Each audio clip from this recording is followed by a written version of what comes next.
മിശിഹായിൽ അനുഗ്രഹീതരായവരെ, ദിവ്യകാരുണ്യ ഈശോ ഈ ദിവസം നിങ്ങളെല്ലാവരെയും സമൃദ്ധമായി അനുഗ്രഹിക്കുകയും അവിടുത്തെ കൃപകൾ കൊണ്ടും അനുഗ്രഹങ്ങൾ കൊണ്ടും നിങ്ങളെ ഓരോരുത്തരെയും നിറയ്ക്കുകയും ചെയ്യട്ടെ എന്നും പ്രത്യേകമായിട്ട് പ്രാർത്ഥിക്കുകയാണ്. ക്രിസ്തുമസിന്റെ പിറ്റേ ദിവസം വലിയ ആനന്ദത്തോടും വലിയ ആഹ്ലാദത്തോടും കൂടെ നമ്മൾ ഓരോരുത്തരും ആയിരിക്കുകയാണ്. ഈശോയുടെ പിറവി നമ്മുടെ ഉള്ളിലേക്കും നമ്മുടെയൊക്കെ ഭവനങ്ങളിലേക്ക് നമ്മൾ സ്വീകരിച്ചു. ഈ സന്തോഷത്തിന്റെയും ആനന്ദത്തിന്റെയും ഈ നിമിഷങ്ങളില് ഈശോനാഥൻ നമ്മുടെ ചിന്താവിഷയമായിട്ട് നൽകുന്ന തിരുവചന ഭാഗം വിശുദ്ധ മത്തായിയുടെ സുവിശേഷത്തിന്റെ 10-ാമത്തെ അധ്യായത്തിന്റെ 16 മുതലുള്ള തിരുവചന ഭാഗങ്ങളാണ്. ഈ വചനത്തില് നമ്മൾ വായിക്കുന്നത്, ചെന്നായ്ക്കളുടെ ഇടയിലേക്ക് ചെമ്മരിയാടുകളെ എന്ന പോലെ ഞാൻ നിങ്ങളെ അയക്കുന്നു. ചെന്നായ്ക്കളുടെ ഇടയില് ചെമ്മരിയാടുകൾ ചെന്ന് പെട്ടുകഴിഞ്ഞാല് അവസ്ഥ എന്താ? ചെന്നായ്ക്കള് അവയെ കടിച്ചു കീറി കൊന്നുകളയും.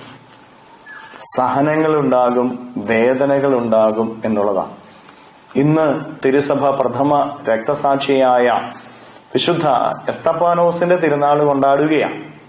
പ്രിയപ്പെട്ടവരെ, സന്തോഷത്തിന്റെയും ആനന്ദത്തിന്റെയും നിറവ് മാത്രമല്ല, സഹനത്തിന്റെയും വേദനയുടെയും വഴിയിലൂടെ നമ്മൾ ഓരോരുത്തരും നടക്കേണ്ടതാണ് ക്രൈസ്തവ ജീവിതമെന്ന് ഈശോ നമ്മെ ഓരോരുത്തരെയും പഠിപ്പിക്കുകയാണ്.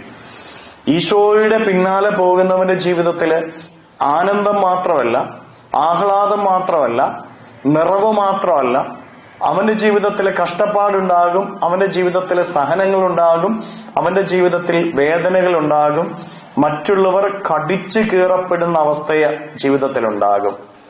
ഈ രണ്ട് അവസ്ഥയെയും ഒരുപോലെ സ്വീകരിക്കുന്നവരാകണം ക്രൈസ്തവരെന്നാണ് ഈശോനാഥൻ നമ്മെ പഠിപ്പിക്കുന്നത്. ആനന്ദത്തിന്റെ നിറവിൽ നമ്മൾ ഓരോരുത്തരും നിൽക്കുന്ന നിമിഷത്തിൽ തന്നെ ഈശോ പഠിപ്പിക്കുക, സഹനങ്ങളുണ്ടാകും, വേദനകളുണ്ടാകുമെന്ന്. നമ്മുടെ ജീവിതത്തെ നമുക്ക് പരിശോധിച്ച് നോക്കാം. ആനന്ദത്തെയും ആഹ്ലാദത്തെയും നിറവിനെയും സ്വീകരിക്കാനായിട്ട് സന്തോഷമുള്ളവരാണ് നമ്മള്.